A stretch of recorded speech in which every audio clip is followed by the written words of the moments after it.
Millions of orcs were marching toward the castle. They weren't just planning to break through the gates and slaughter humans, they wanted humanity to feel the terror of the end times. To boost the troops' morale, Gandalf personally climbed the walls to oversee the battle. Send these foul beasts into the abyss! The defenders immediately launched their attack. Huge boulders crushed the orcs into pulp.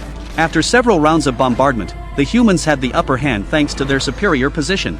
Just then, the enemy leader joined the battle and disrupted everything. He let out a terrifying scream that made the soldiers hide in fear.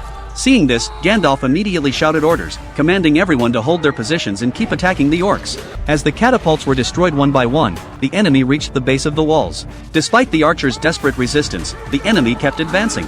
Then countless orcs climbed up the walls, frantically attacking the human defense lines. The gates were also in danger of being breached. The enemy rolled out their siege weapons. Under the battering ram's assault, the gates were quickly broken. The orcs finally broke through. Just then, reinforcements finally arrived at the battlefield. Though exhausted, they brought hope to humanity. The king came to the front lines to assess the situation, but he discovered the orc army outnumbered them several times over.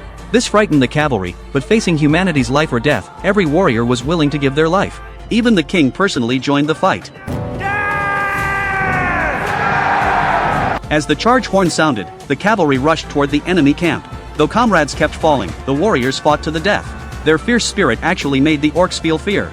As the two forces collided, the cavalry's high mobility pierced through the enemy ranks like a sharp sword. The orc army was routed.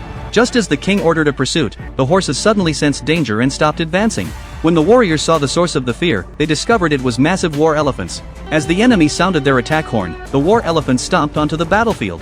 The king regrouped his forces to face them. Following the king's command, the warriors launched an all-out charge. At that moment, a general killed one of the elephant riders. The war elephant then crashed into its companions and fell.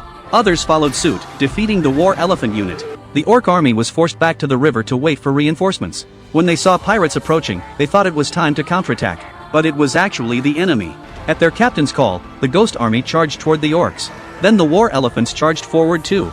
An elf archer climbed up an elephant's tusks, using arrows stuck in its body to quickly reach the top. In the shortest time possible, he took out the rider. The ghost army, having no physical form, was nearly invincible. They ignored terrain and instantly swept away the enemies on the battlefield. As the captain fulfilled his oath, the orcs' plot vanished along with the ghosts.